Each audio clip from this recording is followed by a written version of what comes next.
اگر برا نہ مانے، اگر ہم اپنے گریبانوں میں جھانکیں تو محسوس ہوگا کہ ہم میں سے بہت سے لوگ اسی کیٹیگری میں فال کرتے ہیں۔ ایمان حقیقی کے تقاضے، ایمان حقیقی تو یہ کہتا ہے کہ پھر باطل کے خلاف کھڑے ہو جاؤ، وہ ہمارے اندر ہمت نہیں ہے کہ ہم کر سکیں۔ ایمان حقیقی کا تقاضا جہاد۔ ایمان کیا ہے؟ ایمان تو در حقیقت جو سورہ حجرات میں کہا گیا انما المؤمنون الذین آمنوا باللہ ورسولہ ثم لم یرتابوا وجاہدوا باموالہم وانفسہم فی سبیل اللہ۔ ہمارا معاملہ کیا ہے؟ سارا وقت، ساری قوت، ساری صلاحیتیں، سارے اوقات لگے ہوئے ہیں۔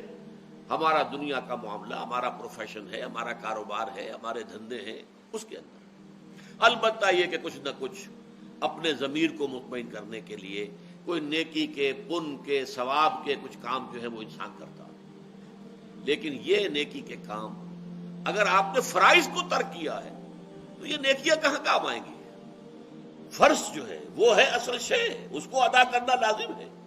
اگر وہ حساب آپ کا پورا نہیں ہے تو یہ پھر اضافی نیکیاں جو ہے یہ تو کوئی بھی اس اللہ تعالیٰ کی میزان میں ان کی کوئی وزن نہیں ہے، ان کی کوئی قدر و قیمت نہیں۔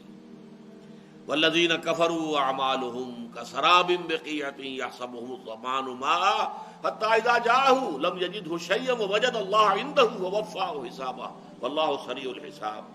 دیکھیے یہی مضمون آیا ہے سورہ ابراہیم میں۔ مثل الذین کفروا اعمالهم کرماد اشتدت به الریح فی یوم عاصف لا یقدرون مما کسبوا علی شیء ذلک هو الضلال البعید۔ یہ آیت نمبر 18 ہے سورہ ابراہیم کی علیہ الصلوۃ والسلام۔ مثال ان لوگوں کی جنہوں نے اپنے رب کا کفر کیا ہے، ان کے اعمال ایمان کی حقیقت سے محروم لیکن نیکی کے اعمال کچھ کر رہے ہیں اپنے ضمیر کو مطمئن کرنے کے لیے۔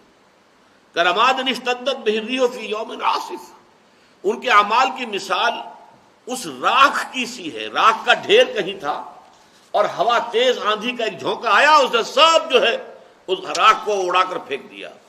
یعنی ان اعمال کے اندر کوئی ثبات نہیں، کوئی استقلال نہیں، کوئی دوام نہیں، ان کا کوئی نتیجہ نہیں، ان کا اللہ تعالیٰ کے ہاں سے کوئی اجر و ثواب نہیں ہوگا، یہ تو ہوا ہو جائے گی، ہوا میں مل کر ہوا ہو کر ختم ہو جائے گی۔ مثل الذین کفروا بربہم اعمالہم کرماد اشتدت بہ الریح فی یوم عاصف۔ عاصف کہتے ہیں بہت ہی تند و تیز آندھی۔ تند و تیز آندھی آئی اور اس نے اس سارے راکھ کے ڈھیر کو جو ہے اس طریقے سے اڑا کر رکھ دیا کہ کہیں اس کا وجود باقی نہ رہا۔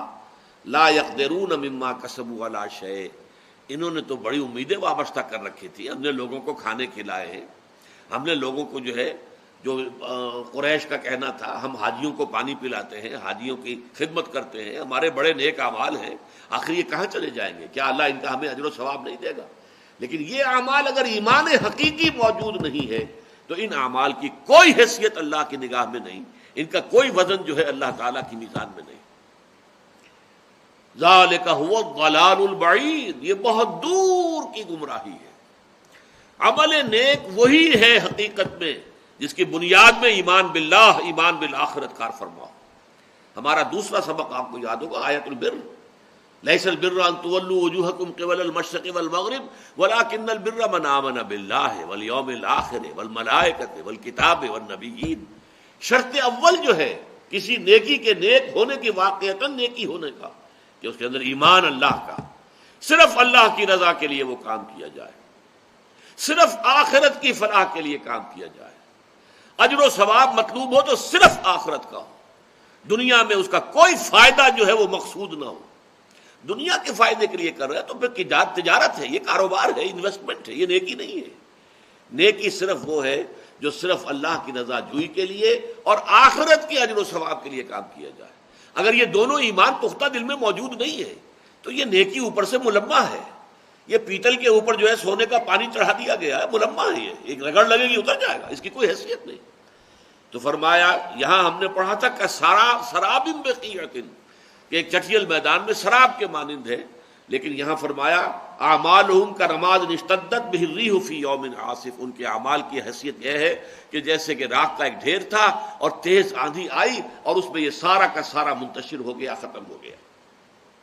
سورۃ الفرقان میں فرمایا گیا وَقَدِمْنَا إِلَىٰ مَا عَمِلُوا مِنْ عَمَلٍ فَجَعَلْنَاهُ هَبَاءً مَنْثُورًا۔ وہ جو اہل کفر ہیں جو نور ایمان سے محروم تھے لیکن دنیا میں کچھ عمل وہ کر کے آئے تھے، اس کے اوپر کچھ نہ کچھ امیدیں لگا رکھی تھی کہ ہم نے کوئی نیکیاں بھی کمائی ہوئی ہیں، آخر کوئی کریڈٹ تو ملے گا نا۔ اگر ہمارے جو غلط کام ہے ان کا کوئی ڈیبٹ ہوگا تو ان نیکیوں کا کوئی کریڈٹ بھی تو ہوگا، وہ اس امید میں آئیں گے۔ وہ جیسے پیاسا جو ہے پانی سمجھ رہا ہوتا ہے، حقیقت میں کچھ نہیں۔ اسی طریقے سے فرمایا وَقَدِمْنَا إِلَىٰ مَا عَمِلُوا، اس میں تو ایک عجیب نقشہ کھینچا گیا ہے۔ جیسے کہ آپ دیکھتے ہیں کہ کوئی فٹ بال کا کھلاڑی آتا ہے اور بال کو کک لگاتا ہے زور سے، قَدِمْنَا إِلَىٰ مَا عَمِلُوا، ہم آگے بڑھیں گے ان کے اعمال کی طرف، جو بڑے اعمال وہ سمجھ کر لائے ہیں کہ بڑے نیکی کے ہم نے انبار جمع کیے ہوئے ہیں، ہم آگے بڑھیں گے من عمل، بڑے بڑے اعمال ان کے خیال میں، فَجَعَلْنَاهُ هَبَاءً مَنْثُورًا، ان کے اعمال کو ہم ایسے کر دیں گے جیسے کہ گرد و غبار ہے اڑا ہوا، اس کے سوا کچھ نہیں۔